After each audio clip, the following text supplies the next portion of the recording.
Today we're going to talk about the first of the simple skills, the first of the simple habits that we're going to try to develop in our lives, these patterns that we're going to establish to start marching down the pathway of becoming effective, multiplying disciple makers. But before I do, I just want to talk a little bit about the disciple-making process and how we can think about that. Because for many years, what I thought was it was my job to come to a person who didn't know Christ, who wasn't interested in Christ, and basically grab them and wrestle with them and argue with them until they finally said, I give up, I accept Jesus. And what I found is it never worked. You just can't argue people into the kingdom of heaven. That doesn't happen.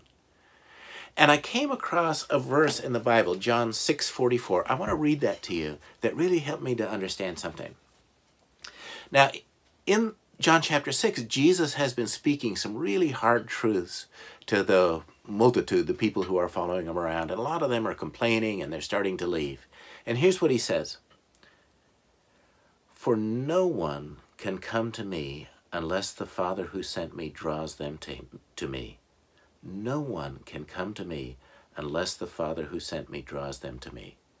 Now I want you to think about that for a minute and think about its implications. What it means is no matter how skilled we are, no matter how great our music, no matter how great our PowerPoint presentation, people will not come to Christ unless the Father who sent Jesus is drawing them to Jesus. So evangelism is fundamentally a work of God. And our part is not to take uninterested people and convert them. Our part is to look for the people that God is already working in and to share with them the truth about God that'll allow them to come to him. And what that means is that we need God to work.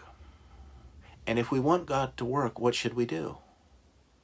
We should pray. We should ask him to work. And so I want you to do a very, very simple thing. And I learned this from a friend of mine in India who works mostly with people who can't read and write. So this is very simple. Take your hand. How many fingers you got? I've got 5. I want you just to pause this video for a minute and write down 5 names.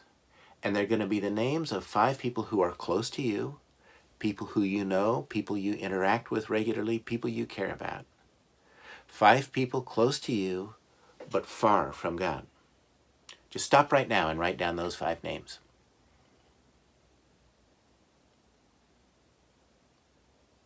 Okay, you got your list of 5 names.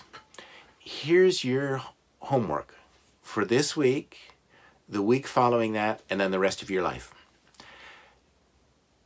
Every day, take your hand, put it over your heart, use it to remember those 5 names, and one by one, pray for each of those people.